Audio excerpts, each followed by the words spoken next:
Let's go to the bottom of page 63. We've made our decision. We've uttered our prayer. And the book says, next we launched out on a course of vigorous action, the first step of which is a personal house cleaning, which many of us had never attempted. Though our decision, step 3, was a vital and crucial step, it could have little permanent effect unless at once followed by strenuous effort to face and to be rid of the things in ourselves which had been blocking us. Our liquor was but a symptom, so we had to get down to causes and conditions. Now, we always like to stop here for just a moment and look at the time element between step 3 and step 4. We always hear people asking the question, how long should you wait after you do step 3 until you start on step 4? And we hear all kind of answers. Sometimes they'll say, well, 30 days, and maybe 90 days, or maybe 6 months. We heard a professional in the field one time counseling people to wait a minimum of 2 years. And our question back to that person was, how many people have you killed with that statement? You see, we're trying to find a way to live where we not only can be sober, but we can have a little peace of mind, serenity, and happiness. And every day that we put off and procrastinate step 4 is a day that we're still filled with resentments, a day that we're still filled with shame and fear and guilt and remorse, another day that we don't feel good. And we really don't know how many days we could go without our mind beginning to think about taking a drink. And next thing you know, we've convinced ourselves that it's okay to drink, and we end up drunk all over again. I don't know how many days I could go under those conditions, and frankly, I'm not very interested in finding out. Our book tells us when we should take step 4. Step 3 will have little permanent effect unless at once followed by this strenuous effort, which is step 4. And you know that does make sense, doesn't it? As far back as I can remember, 4 has always followed immediately after 3. Now, knowing that and knowing we might get drunk if we don't get on with step 4, why would we still tend to procrastinate? And I think 2 or 3 reasons behind it. Number 1 is fear. Some of we older members tend to play king off of the mountain with this step. And we tell the newcomer how tough it is. By God, just wait till you get to step 3 or 4, blah, blah, blah, blah. We just literally scare them to death. Let us be the first to say today that if we take step 4, according to the Big Book Alcoholics Anonymous, there is nothing whatsoever to be afraid of. And I think we're all going to see that in just a little bit. Okay, knowing there's nothing to be afraid of, then why would we still tend to procrastinate? And I think probably one of the greatest reasons is simply confusion.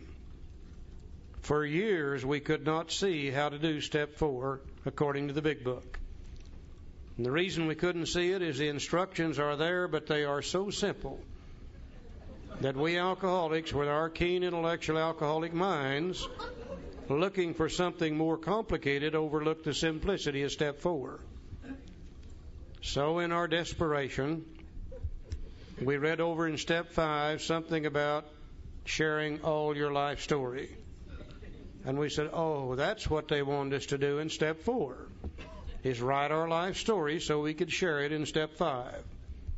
That's what I did in the beginning. Now, my life story might not have been important to others, but it must have been to me. There was 92 pages in it. I took it to another poor, suffering human being and asked them to read it, and they did. And he said, not very pretty, is it? And I said, no, it isn't. He said, you'll never have to be that way again. He threw it in the wastepaper basket. And I learned nothing from my life story to contribute to my alcoholism. Certainly nothing new. because everything I wrote down, I already knew it, so nothing new came out of it. And today I realize that 95% of my life story really doesn't have anything to do with my alcoholism anyhow. The fact that I was born in 1929, I don't think it's got a thing to do with my alcoholism. It may have had something to do with somebody else's alcoholism, but not mine. The fact that I graduated from high school at age 17, went immediately into the service, I don't think it's got a thing to do with my alcoholism. The fact that I was married at age 21, I don't think it's got anything to do with it. But I tell you what it did do. The 95% that had nothing to do with it very effectively covered up the 5% that did. And I learned nothing from my life story to contribute to my alcoholism. So in our desperation again, somebody in Minneapolis, Minnesota wrote a 4-step inventory guide. We took the Minneapolis guide, combined it with the big book, and got more confused yet. Somebody in Dallas, Texas wrote a 4-step inventory guide. We took the Dallas guide, combined it with the Minneapolis guide, combined it with the big book, and got more confused yet. Have no idea how many are floating around today. We saw one that had 20 pages in it. I'll guarantee you, if you wasn't crazy as hell when you took it, you would be when you were through with it. It was one of those. All the time the instructions have been here. We just never could see them before because we didn't understand how Bill writes. And I think today, if we can just kind of sit back and relax, look at a few simple ideas, we're going to see how easy this thing really is. There's two things we got to remember. First, he loved to use comparisons. Talking about one thing that we already know to teach us something new. Also, he did not like to repeat himself using the same words over and over. So he would tell us something, then turn around and tell it again, but use different words the second time. And bearing those two thoughts in mind, I think we can see how simple this thing really is. He starts out by saying, therefore we started upon a personal inventory. This was step 4. Immediately he jumps into business. He says a business which takes no regular inventory usually goes broke. And I think his first comparison is this. You know, if you had a business, and I don't care what it is, selling ladies' purses, men's watches, bicycles, or whatever, if you did an inventory once in a while, and by the way, inventory is defined as a written list of items.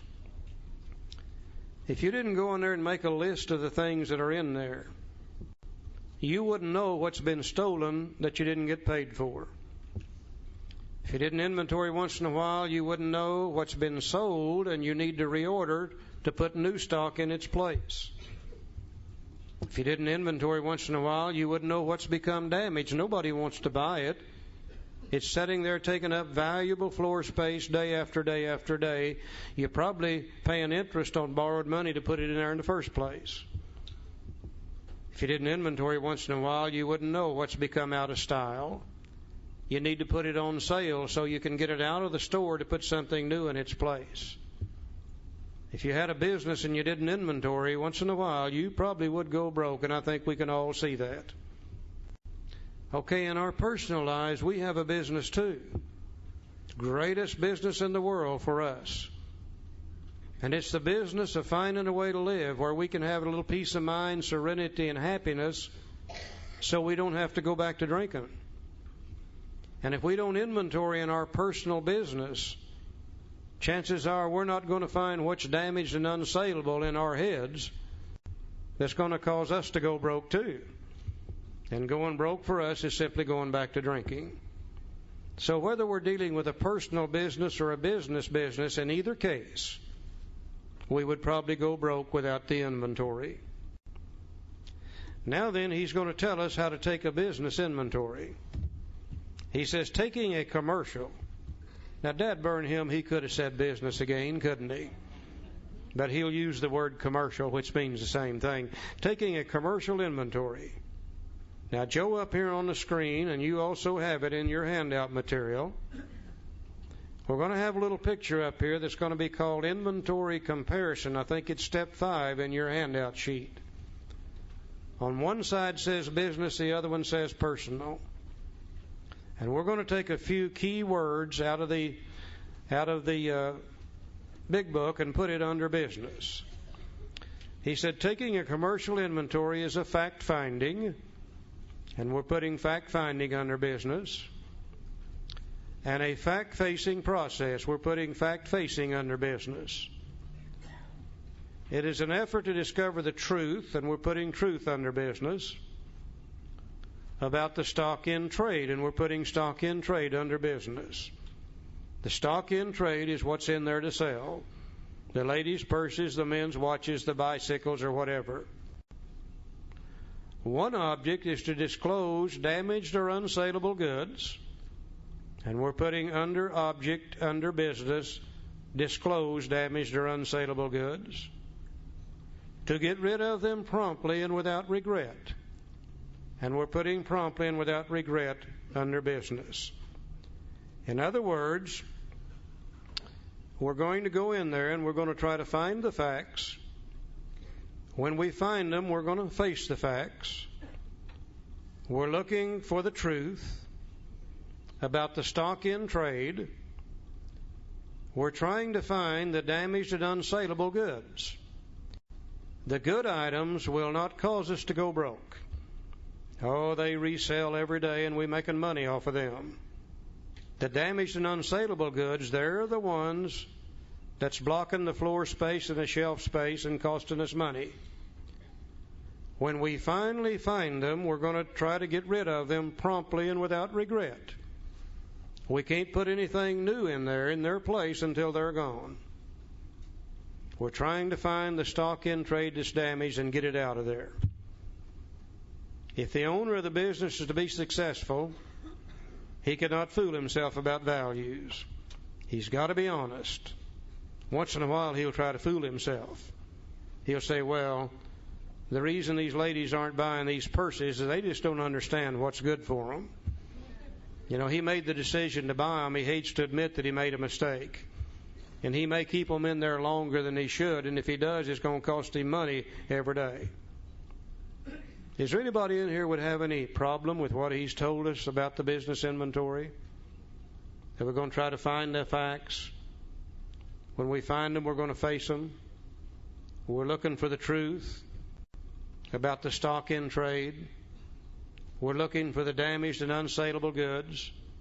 When we get rid of them, when we find them, we're going to get rid of them promptly and without regret. Always looking for the stock in trade that's damaged. Anybody got any problems there? Okay, now watch him. He used a series of words to tell us how to take our personal inventory, which means basically the same thing. He said we did exactly the same thing with our lives. We took stock honestly. So we go to step 4, and step 4 says, now we're under personal on the right-hand side of the sheet. Step 4 said we made a searching. And we're putting searching straight across from fact-finding. They mean the same thing. To find the facts, to search out the facts. We made a searching fearless. And we're putting fearless straight across from fact-facing. They mean the same thing. To face the facts, to fearlessly look at them. We made a searching, fearless, moral. And there's where we got in trouble. We said, oh, damn. There's that list of dirty, filthy, nasty items. And we don't want to look at them, and we sure as hell don't want to show them to anybody else. Now, I'm not sure what all Bill Wilson knew. But I know one thing, this guy understood the English language.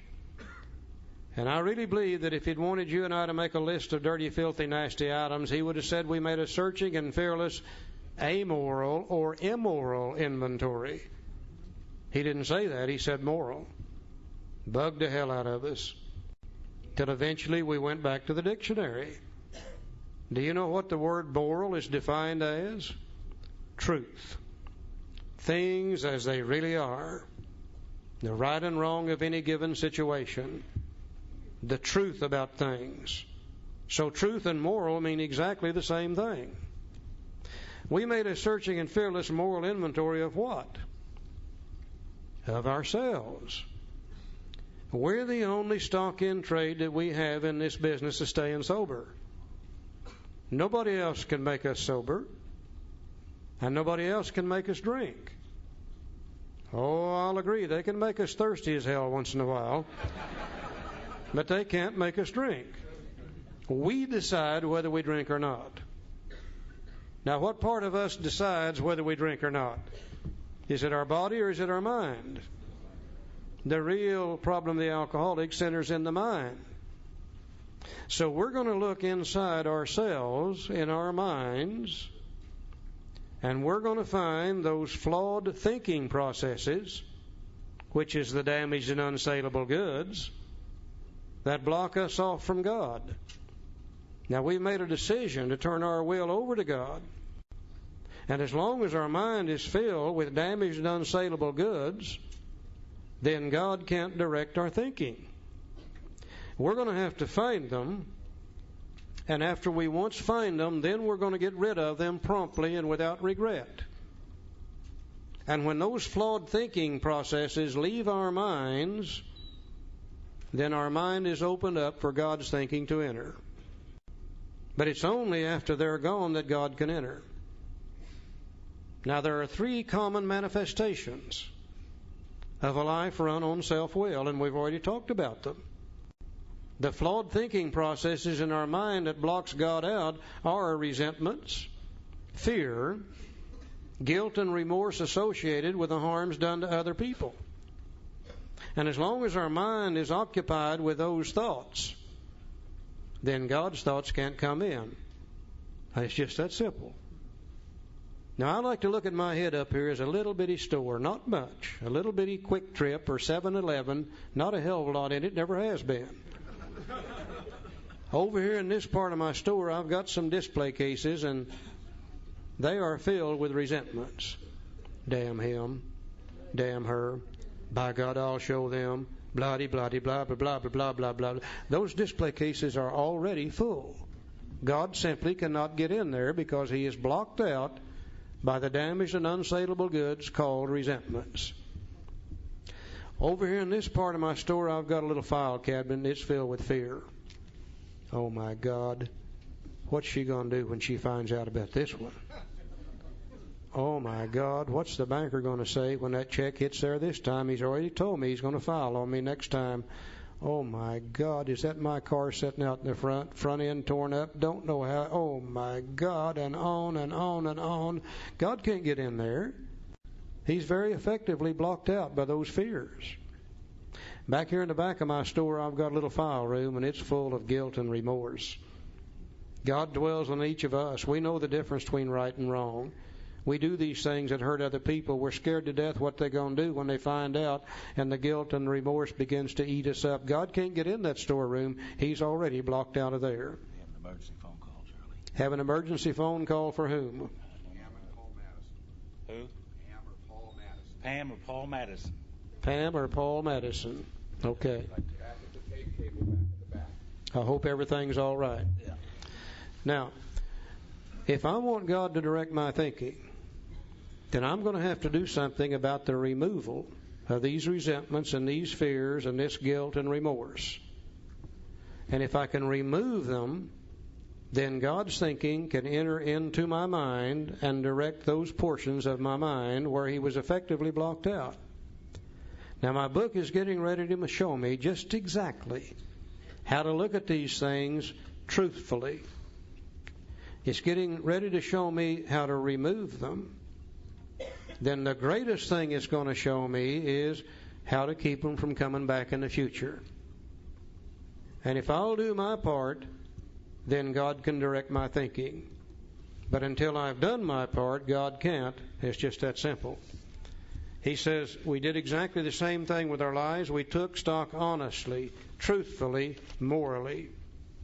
First, we searched out the flaws in our makeup which caused our failure.